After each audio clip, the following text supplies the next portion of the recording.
classement. Parole à la défense. Alors, moi, je me trompe peut-être, mais je n'y crois pas une seule seconde pour différentes raisons. Vous l'avez dit dans votre argumentaire de présentation, Zizou ne parle pas l'anglais et on connaît justement Ça s'apprend. Hein. Oui, d'accord. Mais on connaît son. D'ailleurs, je crois même qu'il prend des cours.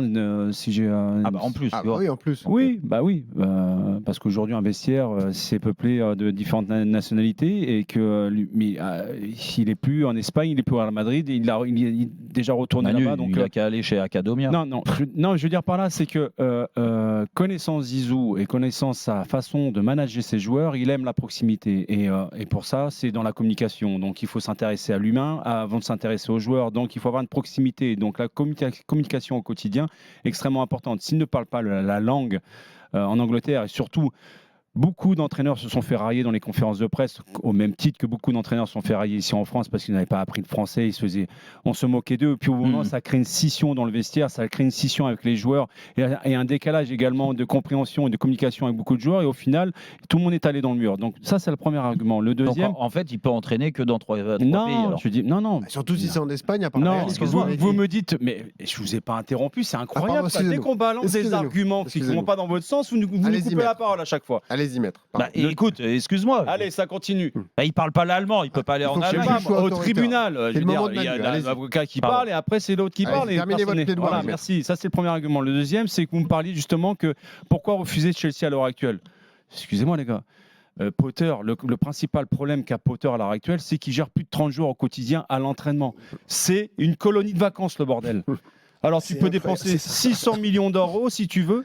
Et vous me dites qu'ils ont des moyens colossaux. Ils avaient. Et ils n'ont plus des moyens colossaux. Pourquoi ? Parce que l'UEFA est en train de réfléchir à changer le fair play financier à cause de Chelsea. Aujourd'hui, Chelsea est condamné à se qualifier à la Champions League l'année prochaine, sinon ils ne rentrent plus dans les clous du fair play financier. Donc ils vont être sanctionnés quoi qu'il arrive parce qu'il y a de fortes chances qu'ils ne gagnent pas la Champions League cette année. Deuxième argument. Troisième argument, c'est de me dire... il est pas.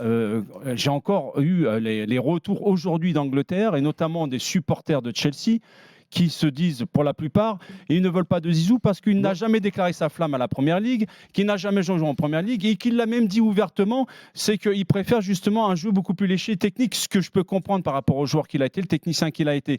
Donc effectivement, il y a un argument sur lequel je vous rejoins, c'est qu'après 2 ans d'inactivité sur un banc, il se doit absolument de retrouver un banc. Moi je me dis, pourquoi s'orienter vers Chelsea en sachant que peut-être que c'est le choix de Boehly, mais Boehly, excusez-moi, l'Américain propriétaire de Chelsea, il ne comprend rien au football. Donc, quelque part, je me dis, s'il se met simplement sur du bling-bling, du nom, parce que c'est ce qu'il a fait depuis 6 mois, dépenser 700 millions d'euros, quelque part, je me dis, il y a d'autres techniciens aujourd'hui qui sont vacants et qui connaissent très bien la Première Ligue et qui pourraient très bien remplacer Potter à l'heure actuelle et faire beaucoup plus. Non, moi je dis qu'aujourd'hui, l'avenir de Zizou s'inscrit pas en Angleterre, elle s'inscrit ailleurs et pas très loin d'ici. Le verdict du juge Juninho. Moi, je le verrai bien. Il faut trancher, monsieur le juge.